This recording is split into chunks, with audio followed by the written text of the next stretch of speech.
Island. No, naka-timing jud tang low tide karon.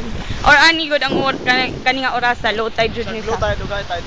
Makita na gihapon. Pero pag dako kayo ang tao, tubig diri bottom.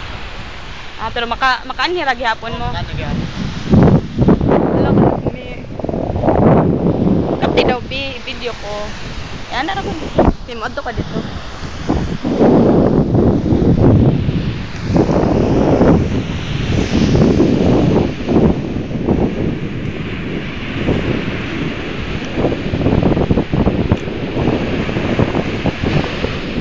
O ni ang Naked Island, ha? Lalo?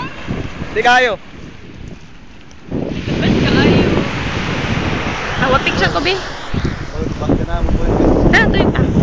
Kay ibutang din ako sa YouTube. The best way. Worth it.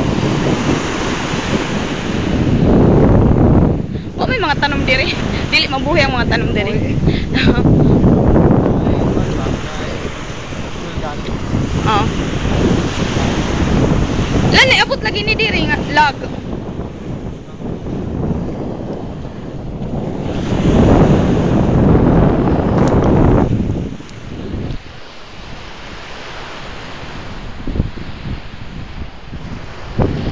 Bye-bye no.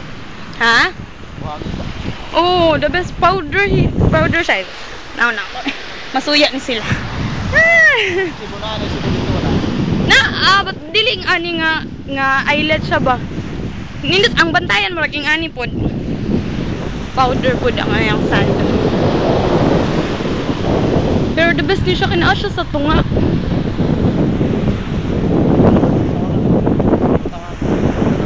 Bayanan galing. Tapos niya itanggal. Kuha lang sa Ganon. Amo ka. pagkakong balon. Dagong dagat. Ako nila. Ay.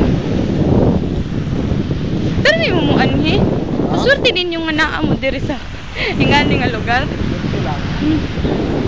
Dayuon dyan ni. Kung bayad-baya ang tao para lang mo anhi. Mo gasto. Hello, na yung mga langgam. Pwede ko pa-picture ka na. Layo na siya. Ay sa i-zoom ra na ako para. Ano saan na siyang klase ng mga birds? Wala mga seabirds na. Seabirds. Mudayo ra na sila diri. Kadyo na. Okay, i-zoom na ako.